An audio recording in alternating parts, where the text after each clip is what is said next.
ಸಂಸತ್ನಲ್ಲಿ ಮೊಳಗಿದೆ ವಕ್ಫ್ ವಾಗ್ಯುದ್ಧ. ಒಂದೇ ಸಮುದಾಯ ಟಾರ್ಗೆಟ್ ಆಯ್ತಾ? ಸಂವಿಧಾನ ವಿರೋಧಿ ಅಂದಿದ್ಯಾಕೆ ಕಾಂಗ್ರೆಸ್? ಇದುವೇ ಚದುರಂಗದ ಮೊದಲ ಸ್ಟೋರಿ. ಸಂಸತ್ನಲ್ಲಿ ವಕ್ಫ್ ವಾರ್.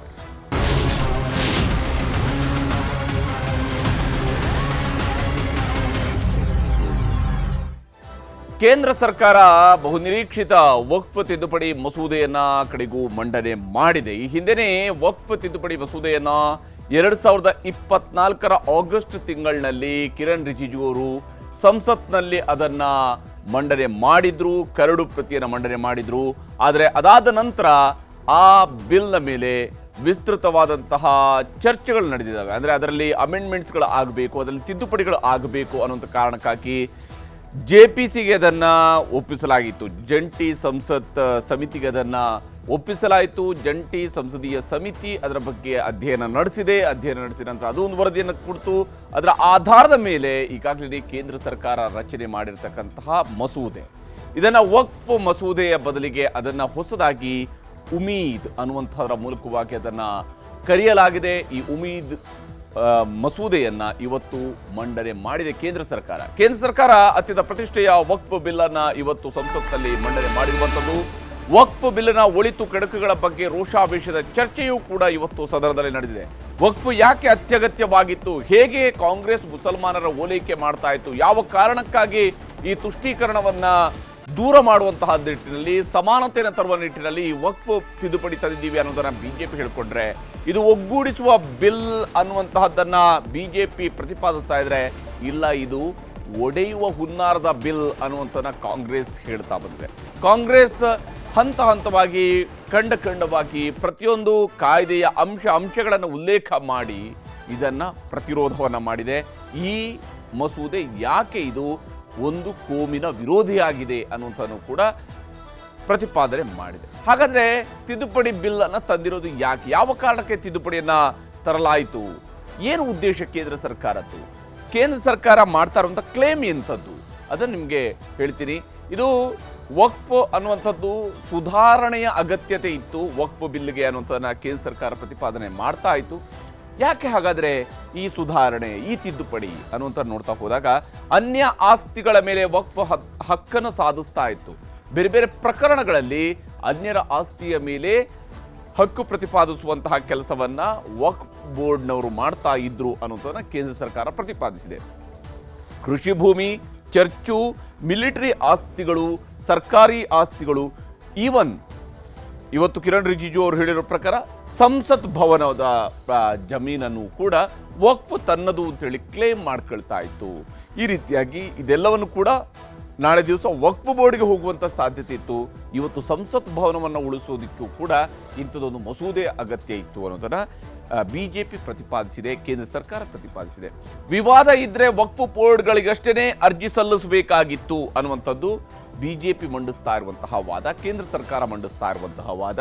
ಯಾವುದೇ ವಿವಾದಗಳು ಆದರೆ ಅಂದರೆ ಜಮೀನು ಸಂಬಂಧಪಟ್ಟಂತಹ, ವಕ್ಫ್ ಜಮೀನು ಸಂಬಂಧಪಟ್ಟಂತಹ ಅಥವಾ ವಕ್ಫ್ನವರು ಯಾವುದೇ ನೋಟಿಸ್ಗಳನ್ನು ಕೊಟ್ಟು ಆ ಮೂಲಕ ಇದು ವಕ್ಫ್ ಜಮೀನು ಅಂತೇಳಿ ಡಿಕ್ಲೇರ್ ಮಾಡಿರ್ತಕ್ಕಂತಹ ವಿಚಾರಗಳಿಗೆ ಕೇವಲ ವಕ್ಫ್ ಬೋರ್ಡ್ಗಳಲ್ಲಿ ಮಾತ್ರ ಇದನ್ನು ಇತ್ಯರ್ಥಪಡಿಸಬೇಕಾಗಿತ್ತು. ಸುಪ್ರೀಂ ಕೋರ್ಟ್ನಲ್ಲೂ ಕೂಡ ಪ್ರಶ್ನೆ ಮಾಡುವಂತಿರಲಿಲ್ಲ ಅನ್ನುವಂಥದ್ದನ್ನು ಹೇಳ್ತಾ ಇದೆ. ಆದರೆ ಸುಪ್ರೀಂ ಕೋರ್ಟ್ನಲ್ಲೆಲ್ಲ, ಹೈಕೋರ್ಟ್ನಲ್ಲೂ ಕೂಡ ಪ್ರಶ್ನೆ ಮಾಡೋದಕ್ಕೆ ಅವಕಾಶ ಇತ್ತು ಅನ್ನೋದನ್ನು ಕಾಂಗ್ರೆಸ್ ಹಿಂದಿನ ಕಾಯ್ದೆಯನ್ನು ಉಲ್ಲೇಖ ಮಾಡಿನೇ ಇವತ್ತು ಅದಕ್ಕೆ ತಿರುಗೇಟು ಕೊಡುವಂತಹ ಕೆಲಸವನ್ನು ಸಂಸತ್ನ ಒಳಗಡೆ ಮಾಡಿದೆ. ಇದೊಂದು ಕ್ಲೇಮನ್ನು ಕೂಡ ಕೇಂದ್ರ ಸರ್ಕಾರ ಮಾಡ್ತಾ ಇತ್ತು, ಬಿಜೆಪಿಯವರು ಮಾಡ್ತಾ ಇದ್ರು. ವಕ್ಫ್ ಬೋರ್ಡ್ಗಳಲ್ಲಿ ಏಕಪಕ್ಷೀಯ ನಿರ್ಧಾರಗಳನ್ನು ಕೈಗೊಳ್ಳಲಾಗ್ತಾ ಇತ್ತು ಅಂತ ಹೇಳಿ, ವಕ್ಫ್ ಬೋರ್ಡ್ಗಳಲ್ಲಿ ಏಕಪಕ್ಷೀಯ ನಿರ್ಧಾರಗಳನ್ನು ಕೈಗೊಳ್ಳಲಾಗ್ತಾ ಇತ್ತು. ಈ ಕಾರಣಕ್ಕಾಗಿ ಆ ಏಕಪಕ್ಷೀಯ ನಿರ್ಧಾರಗಳನ್ನು ತಡೆದು ಹಾಕುವಂತಹ ಕಾರಣಕ್ಕಾಗಿ, ಅದನ್ನು ತೊಡೆದು ಹಾಕುವಂತಹ ಕಾರಣಕ್ಕಾಗಿ ಮತ್ತು ಯಾರಿಗೂ ಕೂಡ ಏಕಪಕ್ಷೀಯವಾದಂತಹ ನಿರ್ಧಾರಗಳಾಗಲಿ ಅಥವಾ ಪರಮಾಧಿಕಾರವನ್ನಾಗಲಿ ಕೊಡಬಾರ್ದು ಅನ್ನುವಂತಹ ನಿಟ್ಟಿನಲ್ಲಿ ಈ ತಿದ್ದುಪಡಿ ಅನ್ನೋದರ ಕೇಂದ್ರ ಸರ್ಕಾರ ಪ್ರತಿಪಾದನೆಯನ್ನು ಮಾಡಿತ್ತು. ಹಾಗಾದರೆ ಏನು ಬದಲಾವಣೆಯನ್ನು ಮಾಡಲಾಗಿದೆ? ಯಾವ ರೀತಿಯಲ್ಲಿ ಈಗ ಸುಧಾರಣೆಯನ್ನು ತಂದಿದೆ? ಕೇಂದ್ರ ಸರ್ಕಾರ ಕ್ಲೇಮ್ ಮಾಡಿರ್ತಕ್ಕಂತಹ ಸುಧಾರಣೆಗಳು ಎಷ್ಟು ಮಟ್ಟಿಗೆ ಇದರಲ್ಲಿ ಇನ್ಕ್ಲೂಡ್ ಆಗಿದೆ ಅನ್ನೋಂಥ ನೋಡ್ತಾ ಹೋದಾಗ, ವಕ್ಫ್ ಬೋರ್ಡ್ ಸರ್ವಾಧಿಕಾರಕ್ಕೆ ಬ್ರೇಕ್ ಹಾಕುವಂತಹ ಕೆಲಸವನ್ನ ಈ ಬಿಲ್ನ ಮೂಲಕವಾಗಿ ಸರ್ಕಾರ ಮಾಡಿದೆ. ಈ ತಿದ್ದುಪಡಿ ಬಿಲ್ನ ಮೂಲಕವಾಗಿ ಸರ್ಕಾರ ಮಾಡಿರುವಂಥದ್ದು. ಹಾಗೆಯೇ ಅನ್ಯರ ಆಸ್ತಿಗಳ ಮೇಲಿನ ಹಕ್ಕು ಸಾಧಿಸುವಂತಹ ಅವಕಾಶಗಳನ್ನು ಅಷ್ಟು ಸುಲಭವಾಗಿ ವಕ್ಫ್ಗೆ ಬಿಟ್ಕೊಡುತ್ತೆ. ವಕ್ಫ್ 6 ತಿಂಗಳ ಒಳಗಡೆ ತನ್ನ ಜಮೀನು ಯಾವುದು ಅನ್ನೋದನ್ನು ನೋಟಿಫೈ ಮಾಡ್ಕೊಳ್ಬೇಕು. ಅದನ್ನು ಡಿಜಿಟಲೈಸ್ ಮಾಡತಕ್ಕಂಥದಕ್ಕೂ ಕೂಡ ಅವಕಾಶವನ್ನು ಕೇಂದ್ರ ಸರ್ಕಾರ ಕೊಟ್ಟಿರುವಂಥದ್ದು. ಮಹಿಳೆಯರಿಗೂ ಕೂಡ ವಕ್ಫ್ ಮಂಡಳಿಯಲ್ಲಿ ಸ್ಥಾನವನ್ನು ನೀಡಲಾಗಿದೆ. ಒಟ್ಟು ಮುಸಲ್ಮಾನರಿಗೆ ಎಷ್ಟು ಅವಕಾಶಗಳನ್ನು ವಕ್ಫ್ ಮಂಡಳಿಗಳಲ್ಲಿ ಕೊಡಲಾಗಿದೆಯೋ ಆ ಒಟ್ಟು ಮುಸಲ್ಮಾನರ ಸಂಖ್ಯೆಯಲ್ಲಿ 2 ಖಂಡಿತವಾಗಿಯೂ ಕೂಡ ಮುಸ್ಲಿಂ ಮಹಿಳೆಯರಿರಬೇಕು ಅಂತೇಳಿ 2 ಮುಸ್ಲಿಂ ಮಹಿಳೆಯರು ಆ ವಕ್ಫ್ ಮಂಡಳಿಯಲ್ಲಿ ಅವಕಾಶವನ್ನು ಪಡ್ಕೊಳ್ತಾರೆ. ಇದೇ ಮೊದಲ ಬಾರಿಗೆ ವಕ್ಫ್ ಮಂಡಳಿಯಲ್ಲಿ ಮಹಿಳೆಯರಿಗೆ ಅವಕಾಶವನ್ನು ಕಲ್ಪಿಸಲಾಗ್ತಾ ಇದೆ ಅನ್ನುವಂಥದ್ದು. ಅಂದರೆ ಅದು ಅವ್ರಿಗೆ ಆ ರಿಸರ್ವೇಷನ್ ಇರುತ್ತೆ. ಮುಸ್ಲಿಮೇತರರಿಗೂ ಕೂಡ ವಕ್ಫ್ ಮಂಡಳಿಯಲ್ಲಿ ಸ್ಥಾನವನ್ನು ನೀಡಲಾಗಿದೆ. ಅದು ಸಂಸದರು ಶಾಸಕರ ನೆಲೆಯಲ್ಲಿ ಮಾತ್ರ ಅಲ್ಲದೆ ವಕ್ಫ್ ಮಂಡಳಿಯ ಸದಸ್ಯ ಸ್ಥಾನದಲ್ಲೂ ಕೂಡ ಮುಸ್ಲಿಮೇತರರಿಗೆ ಅವಕಾಶವನ್ನು ಕಲ್ಪಿಸಲಾಗಿದೆ. ಕೇಂದ್ರದ ವಕ್ಫ್ ಬೋರ್ಡ್ನಲ್ಲಿ ಹಾಗೆಯೇ ರಾಜ್ಯಗಳ ವಕ್ಫ್ ಬೋರ್ಡ್ನಲ್ಲೂ ಕೂಡ ಅವಕಾಶವನ್ನು ಕೊಡಲಾಗಿರುವಂಥದ್ದು. ವಕ್ಫ್ ಆಸ್ತಿ ನಿರ್ವಹಣೆಗೆ ಕೇಂದ್ರೀಕೃತವಾದಂತಹ ಮಂಡಳಿಯನ್ನು ರಚನೆ ಮಾಡಲಾಗುತ್ತೆ. ಕೇಂದ್ರೀಕೃತ ಮಂಡಳಿ ಇರುತ್ತೆ. ಅದರ ಮೂಲಕವಾಗಿ ವಕ್ಫ್ನ ಆಸ್ತಿಗಳನ್ನು ನಿರ್ವಹಣೆ ಮಾಡಲಾಗುತ್ತೆ ಅಂತ ಹೇಳಿ ಹೀಗೆ ವಕ್ಫ್ಗೆ ಸಂಬಂಧಪಟ್ಟಂತಹ ಸುಧಾರಣೆಗಳನ್ನು ನಾವು ತಂದಿದ್ದೀವಿ ಅನ್ನೋದನ್ನು ಕೇಂದ್ರ ಸರ್ಕಾರ ಕ್ಲೇಮ್ ಮಾಡ್ಕೊಳ್ತಾ ಇದೆ. ಅದು ಪ್ರತಿಪಾದಿಸ್ತಾ ಇದೆ. ಯಾಕಂದರೆ ಒಂದು ಬಿಲ್ಲನ್ನು ತಂದೋದ್ರ ಉದ್ದೇಶ ಏನು ಅನ್ನೋದನ್ನು ಸರ್ಕಾರ ಸ್ಪಷ್ಟಪಡಿಸಬೇಕಾಗುತ್ತೆ. ಆ ಕೆಲಸವನ್ನು ಇವತ್ತು ಕಿರಣ್ ರಿಜಿಜು ಅವರು ಮಾತನಾಡಿದ್ದಾರೆ.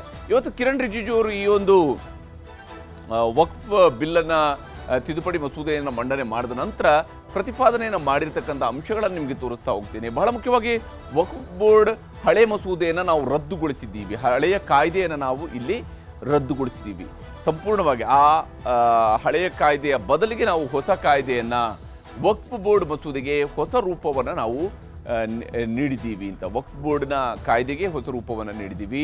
25 ರಾಜ್ಯಗಳ ವಕ್ಫ್ ಬೋರ್ಡ್ಗಳ ಅಭಿಪ್ರಾಯವನ್ನು ನಾವು ಇದಕ್ಕಾಗಿ ಕೇಳಿದ್ದೇವೆ. 1-2 ರಾಜ್ಯ ಅಲ್ಲ, ದೇಶದ 25 ರಾಜ್ಯಗಳಲ್ಲಿ ನಾವು ಅಭಿಪ್ರಾಯವನ್ನು ಸಂಗ್ರಹಿಸಿದ್ದೇವೆ. ಒಟ್ಟು 284 ನಿಯೋಗಗಳು ಅಭಿಪ್ರಾಯವನ್ನು ವಕ್ಫ್ ತಿದ್ದುಪಡಿಗೆ ಸಂಬಂಧಪಟ್ಟಂತೆ ನಮ್ಮ ಮುಂದೆ ಮಂಡಿಸಿದ್ದಾವೆ. 284 ನಿಯೋಗಗಳು. ಕಾಂಗ್ರೆಸ್ ಸರ್ಕಾರದಲ್ಲಿ ಅತಿ ಹೆಚ್ಚು ಭೂಮಿಯನ್ನು ವಕ್ಫ್ಗೆ ಮಂಜೂರು ಮಾಡಲಾಗಿತ್ತು. ಕಾಂಗ್ರೆಸ್ ಸರ್ಕಾರದ ಅವಧಿಯಲ್ಲೇ ಅತಿ ಹೆಚ್ಚು ಭೂಮಿಯನ್ನು ಮಂಜೂರು ಮಾಡಲಾಗಿತ್ತು ಅನ್ನೋದನ್ನು ಕೂಡ ಹೇಳಿದ್ದಾರೆ. ಡಿನೋಟಿಫೈ ಮಾಡಿದ ಆಸ್ತಿಯನ್ನು ವಕ್ಫ್ಗೆ ಹೆಚ್ಚಾಗಿ ನೀಡಲಾಗಿದೆ ಅಂತೇಳಿ. ಅಂದರೆ ನೋಟಿಫೈ ಮಾಡತಕ್ಕಂತಹ ಜಾಗವನ್ನು ಡಿನೋಟಿಫೈ ಮಾಡಿ ನಂತರ ಅದನ್ನು ವಕ್ಫ್ಗೆ ನೀಡುವಂತಹ ಕೆಲಸವೂ ಕೂಡ ನಡೆದಿದೆ. ಡಿನೋಟಿಫೈ ಮಾಡಿದಂತಹ ಜಾಗವನ್ನು ವಕ್ಫ್ಗೆ ನೀಡಿದ್ದಾರೆ ಅನ್ನೋದನ್ನು ಕೂಡ ಹೇಳಿದ್ದಾರೆ. ಇನ್ನು ಮುಂದೊಮ್ಮೆ ಸಂಸತ್ ಭವನವೂ ಕೂಡ ವಕ್ಫ್ನದ್ದೇ ಅಂತ ಹೇಳಲೂಬಹುದು. ಸಂಸತ್ ಭವನವನ್ನು ಕೂಡ ವಕ್ಫದು ಅಂತ ಹೇಳುವಂತಹ ಸಾಧ್ಯತೆ ಇದೆ. ಯಾಕಂದರೆ ಆಲ್ರೆಡಿ ಇದಕ್ಕೆ ಸಂಬಂಧಪಟ್ಟಂತೆ ವಕ್ಫ್ ಬೋರ್ಡ್ನವರು ಒಂದು ನೋಟಿಸನ್ನು ಕೂಡ ಕೊಟ್ಟಿದ್ದಾರೆ. ಈ ಜಮೀನಿಗೆ ಸಂಬಂಧಪಟ್ಟಂತೆ ಸಂಸತ್ ಭವನ ಇರತಕ್ಕಂಥ ಜಮೀನಿಗೆ ಮೋದಿ ಸರ್ಕಾರ ಬಂದಿರೋ ಕಾರಣದಿಂದಾಗಿ ಸಂಸತ್ತು ಉಳ್ಕೊಂಡಿದೆ ಇವತ್ತು ಅಂತ ಹೇಳಿ. ಸಂಸತ್ತಿನ ಈ ಜಮೀನು ಉಳ್ಕೊಂಡಿದೆ, ಸಂಸತ್ತು ಉಳ್ಕೊಂಡಿದೆ ಅಂತ ಹೇಳಿದರೆ ಅದಕ್ಕೆ ಮೋದಿ ಸರ್ಕಾರ ಕಾರಣ ಆಗುತ್ತೆ. ಒಂದು ವೇಳೆ ಈ ತಿದ್ದುಪಡಿಯನ್ನು ತರದೆ ಹೋದರೆ ನಾಳೆ ದಿವಸ ಕಾಂಗ್ರೆಸ್ನವರ ಮಸೂದೆನೇ ಆ ಕಾಯ್ದೆನೇ ಜಾರಿಯಲ್ಲಿದ್ದರೆ ನಾಳೆ ದಿವಸ ಸಂಸತ್ ಭವನ ಕೂಡ ವಕ್ಫ್ ಬೋರ್ಡ್ನ ಭಾಗ ಆಗ್ಬೋದು.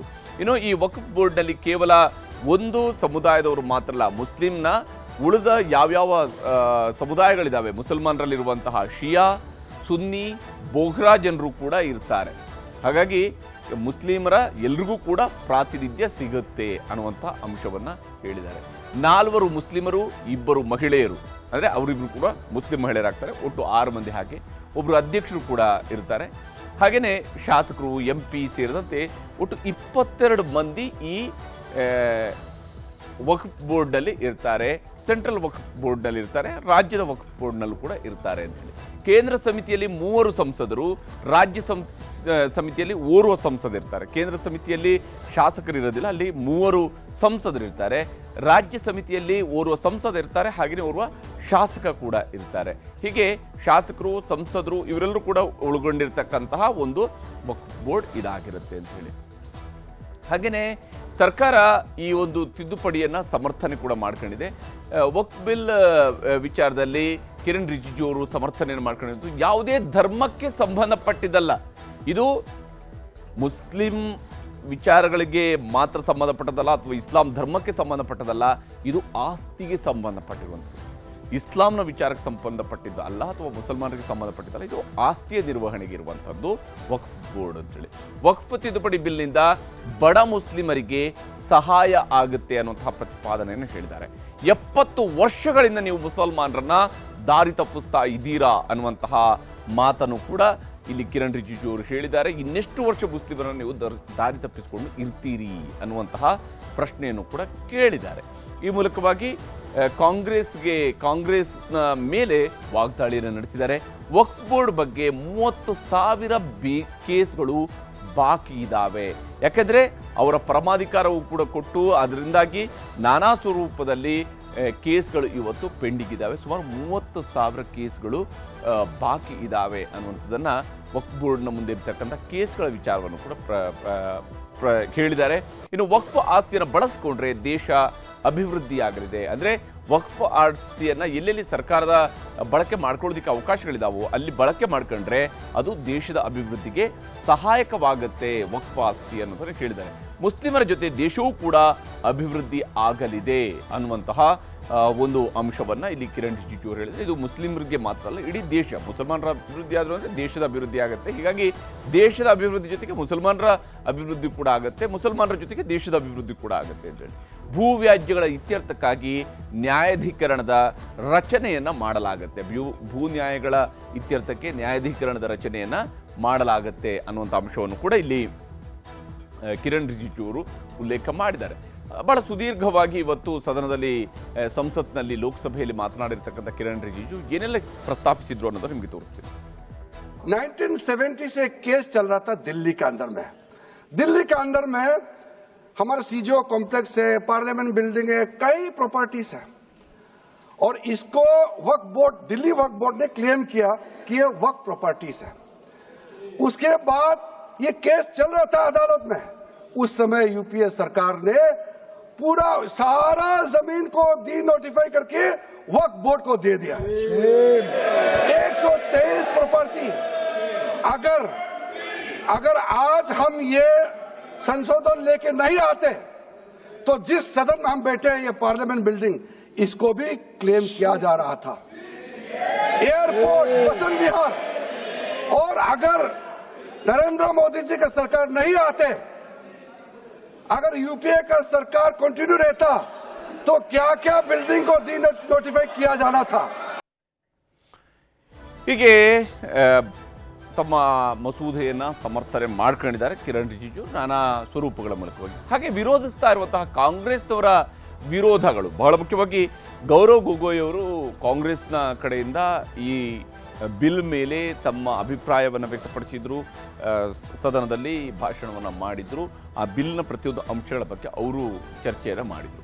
ವಕ್ಫ್ ಬೋರ್ಡ್ ಮಸೂದೆಗೆ ಸಂಸತ್ನಲ್ಲಿ ಪ್ರತಿಪಕ್ಷಗಳು ತೀವ್ರವಾದಂಥ ಆಕ್ಷೇಪವನ್ನು ವ್ಯಕ್ತಪಡಿಸಿದ್ದಾವೆ ಮತ್ತು ಸಂವಿಧಾನದ ಆಶಯಗಳಿಗೆ ಇದು ಧಕ್ಕೆ ತರುವಂತಹ ಮಸೂದೆ ಅನ್ನುವಂಥದ್ದನ್ನು ಇಲ್ಲಿ ಗೌರವ್ ಗೊಗೊಯ್ ಅವರು ಸ್ಪಷ್ಟವಾಗಿ ಹೇಳ್ತಾ ಹೋಗಿರುವಂಥದ್ದು. ವಿಶೇಷವಾಗಿ ಈ ಒಂದು ವಕ್ಫ್ ಬಿಲ್ನಿಂದಾಗಿ ಮುಸ್ಲಿಮರ ಮೂಲಭೂತ ಹಕ್ಕುಗಳಿಗೆ ಧಕ್ಕೆಯಾಗುತ್ತೆ ಅನ್ನುವಂಥ ಅಂಶವನ್ನು ಹೇಳಿದ್ದಾರೆ. ಮತ್ತು ಮುಸಲ್ಮಾನರು ಈ ದೇಶದ ಸ್ವಾತಂತ್ರ್ಯ ಸಂಗ್ರಾಮದಲ್ಲಿ ಹೋರಾಟ ನಡೆಸಿದ್ರು, ಅಂಥವರನ್ನು ಇವತ್ತು ಈ ರೀತಿಯಾದಂತಹ ಮಸೂದೆಯ ಮೂಲಕವಾಗಿ ಅನುಮಾನದಿಂದ ನೋಡುವಂಥದ್ದು, ಅವ್ರನ್ನ ಒಡೆಯುವಂತಹ ಕೆಲಸವನ್ನು ಮಾಡಲಾಗ್ತಾ ಇದೆ ಅನ್ನುವಂತಹ ಪ್ರತಿಪಾದನೆಯನ್ನು ಕೂಡ ಮಾಡಿದ್ದಾರೆ. ಅಷ್ಟೇ ಅಲ್ಲದೆ ರೈಲ್ವೆ ರಕ್ಷಣಾ ಜಮೀನು ಭೂ ಕಬಳಿಕೆ ಬಳಿಕ ಇದೀಗ ವಕ್ಫ್ ಜಮೀನಿನ ಮೇಲೆ ಕೇಂದ್ರ ಕಣ್ಣು ಹಾಕಿದೆ ಅಂತ ಹೇಳಿ, ಅಂದರೆ ಬೇರೆ ಬೇರೆ ಜಮೀನುಗಳನ್ನು ಆಲ್ರೆಡಿ ನೀವು ಬೇರೆ ಬೇರೆ ಉದ್ದೇಶಗಳಿಗಾಗಿ ಬಳಕೆ ಮಾಡ್ಕೊಳ್ತೀರಿ, ಅದು ಮುಗೀತು, ಈಗ ಅದಾದ ಮೇಲೆ ನೀವೀಗ ವಕ್ಫ್ ಭೂಮಿಯ ಮೇಲೆ ಕಣ್ಣು ಹಾಕಿದ್ದೀರಿ ಅನ್ನುವಂಥ ಅಂಶವನ್ನು ಗೌರವ್ ಗೊಗೊಯ್ ಅವರು ಹೇಳಿದ್ದಾರೆ. ಅಷ್ಟೇ ಅಲ್ಲದೆ ಇದನ್ನು ಕೋರ್ಟ್ಗಳಲ್ಲಿ ಪ್ರಶ್ನಿಸುವಂಥ ಅಥವಾ ಇದನ್ನು ಮೇಲ್ಮನವಿ ಸಲ್ಲಿಸುವಂಥ ಅವಕಾಶ ಇಲ್ಲ ಅಂತ ಹೇಳ್ಕೊಂಡು ನೀವು ಒಂದು ಭ್ರಮೆಯನ್ನು ಹುಟ್ಟಿಸ್ತಾ ಇದ್ದೀರಿ. ಆದರೆ ಆ ರೀತಿಯಂಥ ಭ್ರಮೆ ಸರಿಯಾದದಲ್ಲ.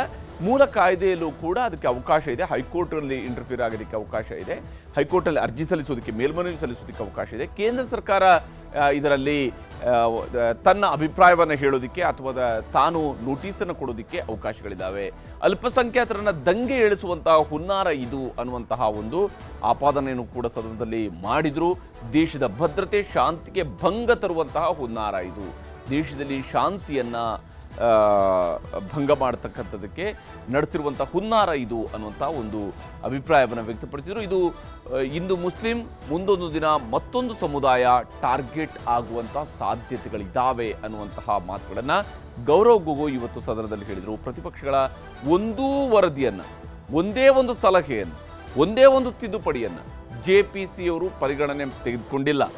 JPC ಒಂದೇ ಒಂದು ವಿಸ್ತೃತವಾದ ಚರ್ಚೆ ಆಗಿದೆ ಅಂತ ಹೇಳ್ತಾರೆ, ಆದರೆ ನಾವು ಪಾಯಿಂಟ್ ಬೈ ಪಾಯಿಂಟ್ ಕೊಟ್ಟಿರ್ತಕ್ಕಂತಹ ತಿದ್ದುಪಡಿಗಳನ್ನು ಕೂಡ ಅವರು ಕನ್ಸಿಡರ್ ಮಾಡಿಲ್ಲ ಅಂತ ಹೇಳಿದ್ದಾರೆ.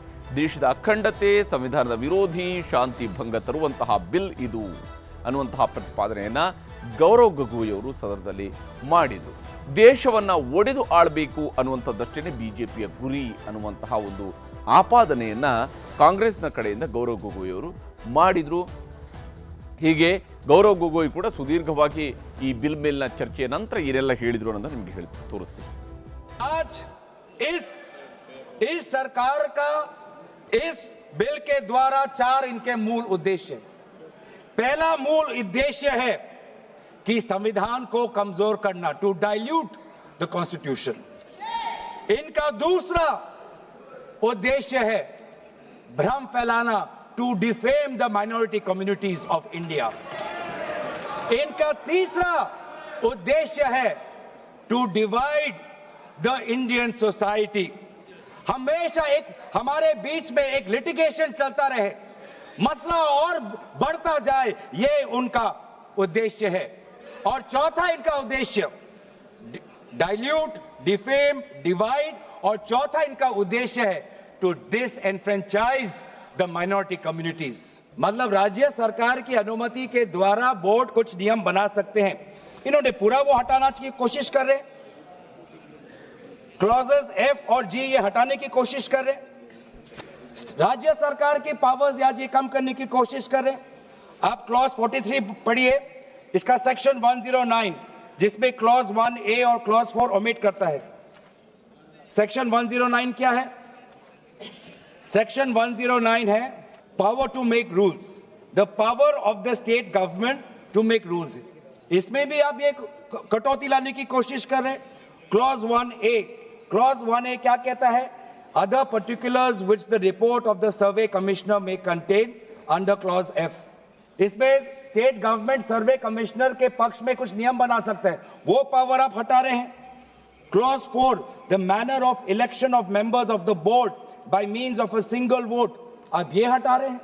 इलेक्शन की प्रक्रिया आप हटाना चाहते हैं और आप रिफॉर्म की बात करते हैं। और सर JPC में भी सर दुख की बात करनी पड़ेगी सर, कि JPC में ये कहते हैं कि सबका इन्होंने राय सुना, लेकिन आपको भी पता है विपक्ष के द्वारा एक भी संशोधन को इन्होंने स्वीकार नहीं किया। ये किस प्रकार का? हमने भी बहुत से JPC देखे हैं सर, ऐसा JPC नहीं देखा जहां पर क्लॉज बाय क्लॉज डिस्कशन भी नहीं हुआ सर, पूरी तरीके से वोटिंग हो गई। ಹೀಗೆ ಒಂದು ಕಡೆಯಲ್ಲಿ ವಿಪಕ್ಷಗಳ ವಿರೋಧ, ಮತ್ತೊಂದು ಕಡೆಯಲ್ಲಿ ಆಡಳಿತದ ಸಮರ್ಥನೆಯೂ ಕೂಡ ಬಹಳ ದೊಡ್ಡ ಮಟ್ಟದಲ್ಲಿ ಈ ಒಂದು ವಕ್ಫ್ ಬಿಲ್ ಬಗ್ಗೆ ನಡೆದಿದೆ.